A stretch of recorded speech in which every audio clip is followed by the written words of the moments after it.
institucional. Es un tren que desgraciadamente ha sido cerrado y fue el único tren argentino con financiamiento extranjero, porque era como se financiaban las grandes obras en nuestro país, pero era absolutamente administrado por argentinos, creado por argentinos y desgraciadamente cerrado por argentinos.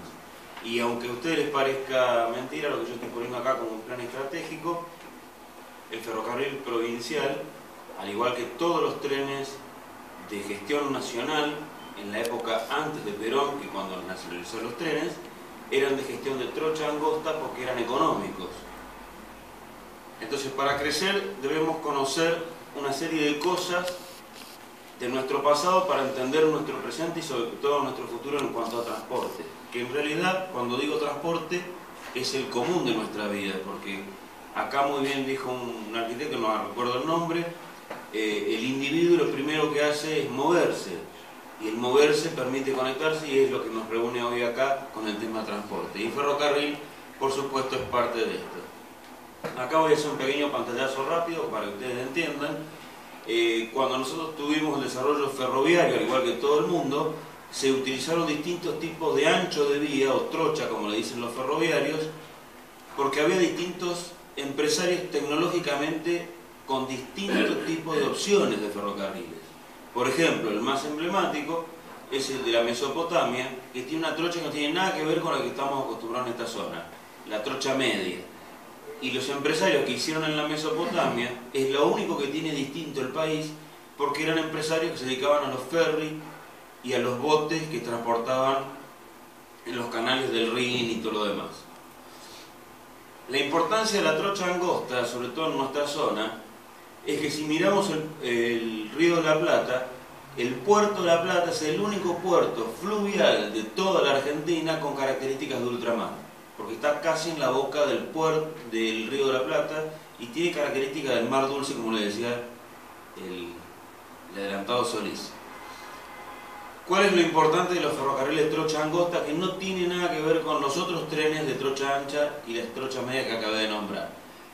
El concepto de trocha angosta era, como eran económicos en su construcción y su infraestructura principal, de vías, estaciones, terraplenes, alcantarillas y demás, optimizaban los recursos que el Estado invertía para transportar inteligentemente la producción. Cuando yo digo esto, quiero hacer hincapié de que el ferrocarril en trocha angosta era absolutamente de gestión o provincial, como en el caso nuestro, o de gestión nacional, siempre hablando antes de la nacionalización de Perón. ¿Qué es lo que nacionalizó el general Perón? Los ferrocarriles extranjeros que eran de trocha ancha. Y les quiero hacer claro que la trocha ancha circula únicamente en lo que se consideraba para los ingleses la media luna de los 550 milímetros de precipitación anual. Hoy no es la misma realidad, desgraciadamente por el aumento del cambio climático, pero era lo que a ellos les interesaba, era la media luna, lo que nosotros llamamos la pampa más rica, no la zona semiárida que es San Luis, de la Pampa y todo lo demás. El ferrocarril provincial, su importancia, como lo acabo de decir, su relación estratégica, que conectaría la mayoría de las provincias del norte, centro y casi podríamos decir oeste de la nación en un corredor este-oeste hacia el puerto de ultramar que podría desarrollarse en la región La Plata.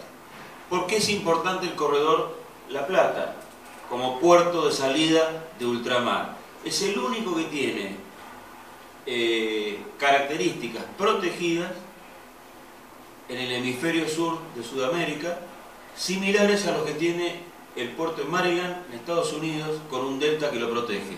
Y tiene las mismas características. La diferencia con Buenos Aires es que el delta ensucia el puerto de Buenos Aires y lo convierte en un puerto ineficiente. No así por la circulación de aguas en el puerto de La Plata, que obviamente pasa por un costado y no por entre medio del delta. El delta crece por los afluentes del arroyo El Gato y todos los que desembocan en la isla Paulina y demás.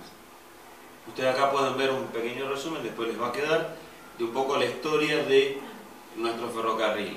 Un ejemplo claro que les puedo comentar, quien diseñó nuestro ferrocarril fue el ingeniero que hizo el kilómetro 5, toda la playa de conectividad de vías que existe entre Remedios de Escalada, Herli y la cancha de Independiente, así se ubican espacialmente todos ustedes. ¿Qué hicimos con los ferrocarriles cuando los nacionalizamos? Hubo un intento de replantear estrategias nacionales, pero en definitiva, por distintas movidas que hubo en el ferrocarril y en la coyuntura política nuestra, lo que terminamos haciendo al día de hoy es administrar la crisis con una decadencia muy pronunciada de cómo existió el crecimiento del ferrocarril. En 1880 teníamos 22 grandes empresas y en la situación actual hay un único Estado presente que ni siquiera logra tener la eficiencia al menos de los inicios del ferrocarril. Así eran nuestros ferrocarriles, noveno en importancia en el mundo. Más decadencia, fíjense cómo cada vez vamos teniendo mayor decadencia del ferrocarril en competencia con lo que dijo acá uno de los arquitectos, el crecimiento del auto. Y acá quiero hacer un paréntesis con el tema del auto. ¿Qué es lo que pasó con el auto para que haya un crecimiento? El Estado se retiró, y no estoy hablando de política, pero es una realidad, de montones de acciones de cohesión social y de planificación estratégica, entre ellas el transporte. Como la gente no tuvo opciones de transporte, optó por la manera más fácil. Primero tener el auto para movilidad y después como capacidad de ahorro también para, si necesitaba, tener capital suficiente. Ahí tenemos un ejemplo que ustedes pueden ver. El tamaño que teníamos de red era impresionante y por supuesto conectaba la ruralidad, la producción y sobre todo la decisión de todos nuestros ciudadanos para que tengamos un ferrocarril uniendo todo el país y por supuesto en el caso de la provincia. Bueno, acá un poco la historia de la nacionalización para que ustedes comprendan. Los ferrocarriles en la época de los extranjeros prácticamente 3 pesos salía $1. Cuando se nacionalizó, el costo de vida de 40 pesos, $1. O sea que había una inflación creciente en la época de la nacionalización que obviamente se materializó en la desinversión y el comer las estructuras que quedaron residuales de los ingleses, hablando solamente de lo que se nacionalizó. Y por supuesto los trenes pequeños como el nuestro, el provincial, fueron saqueados, al igual que el Compañía General y el Midland, por el Belgrano Norte, que es el que en definitiva terminó creando el actual Belgrano Sur. Bueno, acá hay montones de datos que son muy técnicos, de comparativos, donde se podría extraer que lo que perdimos en Argentina son 2 unidades ferroviarias que se usan para planificar en el caso de los ferrocarriles. Uno es la unidad de tráfico kilómetro y otro es las unidades de pasajeros kilómetros. Y lo que se descubre de todos estos cuadros que uno puede ir viendo es que las unidades kilómetros y las unidades pasajeros kilómetros fueron concentradas en las zonas periurbanas, sobre todo del área metropolitana. Y es por eso la ecuación de que los ferrocarriles solamente funcionan como funciona acá, inclusive en la ciudad de La Plata, en las zonas altamente rentables. Y no tenemos ferrocarriles en zonas donde las empresas actuales no lo ven como una cuestión social, sino solamente monetaria. La evolución de los empleados obviamente estuvo más concentrada en la misma realidad. Había más empleados en la zona metropolitana y no así en todo el resto del tejido ferroviario que hubo en el país. La antigüedad de las locomotoras obviamente también pasó lo mismo. Nos fuimos comiendo las locomotoras viejas hasta que fueron radiadas o desmanteladas, como se dice en el común de la gente. Y el otro detalle es que cuando se nacionalizó, nosotros en Argentina teníamos un plantel muy viejo de locomotoras y no se alcanzó la dieselización, o sea, el cambiar la tecnología del vapor por la tecnología diésel, que es la que actualmente es importante. Y esta es la clave que modestamente en nuestra ONG hemos planteado para industrializar y armonizar nuestro país. Una vez que está industrializado o armonizado, es muy fácil planificar inclusive los recorridos de escolares, como dijo acá Laura hace un ratito. Lo primero que nos falta es poner conectividad informática de datos para tener que todo el mundo tenga acceso, pero real, no solamente como tengo yo, por ejemplo, en Nextel, solamente en las rutas principales. Salvo de las rutas principales no hay conectividad informática ni de datos. La otra es ofertas de energía y con calidad y presencia, entonces yo puedo industrializar. Y por supuesto, el gran nudo que converge todo eso es la conectividad de transporte. Cuando yo tengo todas estas 3 o 4 opciones contempladas en la planificación estratégica, yo puedo decidir invertir una empresa o radicar una familia donde se me ocurra en el resto del país para que sea armado. La nacionalización significaba montones de servicios que no fueron en los hechos realizados. Todos fueron tareas inconclusas.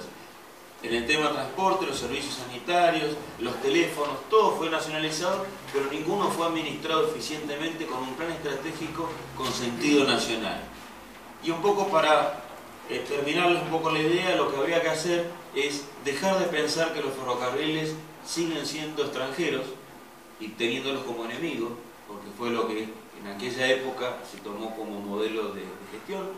Desgraciadamente fue así, había que inventar un enemigo, y eran en parte enemigos, pero no el 100%, eran una empresa que quería hacer sus negocios, que no eran funcionales al país, porque el país no le daba reglas. Entonces lo que nosotros tenemos que tener es reglas claras y rediseñar la infraestructura que hicieron para su conveniencia.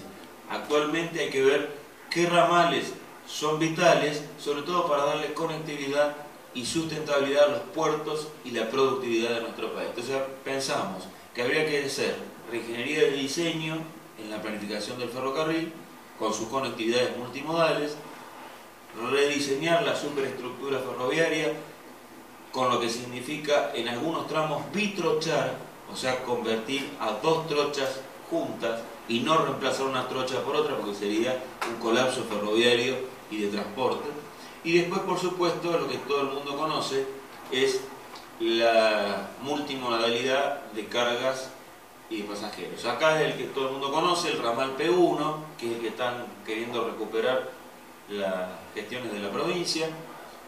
Lo que deberían contemplar es, como parte de lo que decía yo, la reingeniería ferroviaria, es eso que ven en complementos en color rojo, es lo que le faltaría de la conectividad al ramal que actualmente está intrusado y abandonado por el Estado. Ahí tienen un poco para ver cómo sería la situación demográfica del corredor, el área de influencia, y este es el planteo de reingeniería que nosotros proponemos de qué hacer con las estaciones y sobre todo la urbanización de las zonas intrusadas. Y acá donde invito a los arquitectos para que sean más creativos y no solamente hagan soluciones de coyuntura, sino profundas para nuestra sociedad. Lo que nosotros planteamos es que las estaciones en todo el corredor, pongo como un ejemplo el provincial, puede ser para cualquier parte del país, es lo mismo. Algunas estaciones deberían ser consideradas centros multimodales de cargas, tren, camiones, y otras estaciones convertidas en centros multimodales de transferencia, pero de charters de pasajeros. O sea, pasajero a una escala menor, cargas a una escala menor. En los dos casos, las estaciones, como modelo, nosotros planteamos que una parte sea el centro de transferencia de cargas, como ven ahí, centro de transferencia de cargas, y por supuesto una playa colindante que sería de consolidación de la carga en tránsito, porque hay cosas que pueden estar momentáneamente hasta que se trasladan cuando hacen el transbordo del tren o viceversa, y entonces tiene que tener una playa colindante. De la misma manera debería estar contemplado el tema en los pasajeros, es exactamente lo mismo, por eso lo tomamos como modelo. Acá por una cuestión didáctica, ¿qué pensamos de la gente que intrusa la vía? Nosotros no consideramos que a la gente que está intrusando las vías deban ser retirados del lugar, por una cuestión obvia. Siempre los planes habitacionales lo hacen en zonas de humedales, zonas desfavorables, y por qué no decirlo, en los finales de una ciudad. Entonces deberían estar organizados en el mismo lugar, con la salvedad que acá, por una cuestión didáctica, los pusimos todos los complejos planteados, que no son más de 3 pisos, en un sistema de, perdonen el ejemplo que doy, ¿no?, de singular de los babilonios, ¿sí?, tipo aterrazados, donde el final de la construcción, es ciego a la vía. O sea, de ninguna manera el complejo habitacional podría crecer sobre la vía. En realidad el dibujo está incompleto, porque esto mismo que ustedes ven por encima de la vía debería estar también contemplado por abajo. Para que no sea un complejo muy grande y extendido de una pared visual que arquitectónicamente afearía todo el espacio público, nosotros consideramos que entre medio de todo eso, por una cuestión de simplicidad, no lo comento, no lo mostramos ahí, tendría que haber desarrollos de parques temáticos que integran a la ciudad, y por qué no usarlos, esos mismos parques, como puertas de ingreso a los pasillos técnicos de mantenimiento propio del ferrocarril. Entonces, bueno, esta es un poco la idea en cuanto a nivel local. ¿Cuál sería el planteo nuestro del ferrocarril provincial? Como complemento al tren universitario, porque consideramos que el tren universitario debe recorrer la circunvalación de nuestra ciudad de La Plata, pero hacia los talleres de Gambier no. Nosotros consideramos que tiene que ir hasta Elizalde, sus vías naturales. Es de la única manera que la gente de Babio, que también quieren la recuperación del tren, y por supuesto la gente de Pipina, que están mucho más allá, le darían sustento y posibilidad de una recuperación en un tramo comercial y un tramo social. Todo el mundo lo conoce, que el tramo a Babio es poco rentable si pensado como universitario, como un tren universitario, pero si lo pensamos como un tren desarrollado y planificado por el Estado, sí tendría un tramo comercial y un tramo social. De la misma manera, el provincial, como en el ejemplo que ustedes ven acá, tendría un tramo de baja densidad, como sería el tramo de Meridiano Quinto hacia el Policlínico, y por supuesto un tramo comercial para darle sustento al crecimiento de otros ramales abandonados del ferrocarril. Acá un poco para que ustedes vean cómo debería estar planificados los ferrocarriles en Argentina, como un corredor este-oeste, que es como realmente está pensado el desarrollo del provincial. Y lo que yo les quisiera mostrar, como para más o menos cerrar a ustedes el tema, ¿por qué rehabilitarlo al ferrocarril provincial? Digo el ferrocarril provincial y me hago eco de otros ramales que no han sido nombrados acá, y algunos sí, como por ejemplo este de Babio que estoy diciendo, la conectividad por el lado de Babio hacia otra vía de escape hacia el ramal a Mar del Plata, que actualmente está desactivado, y por qué no decirlo, el Ringelé-Bransen, que también tiene un diseño este-oeste, que darían entre los dos ferrocarriles sustento al verdadero corazón del ferrocarril, la carga. Quiero comentarles a todos ustedes que el ferrocarril, sin importar cuál sea, su negocio es transportar cosas, llámese vacas o seres humanos. La diferencia es que el ferrocarril debe volver a su ecuación natural, donde transportaba cargas y pasajeros juntos, no por separados.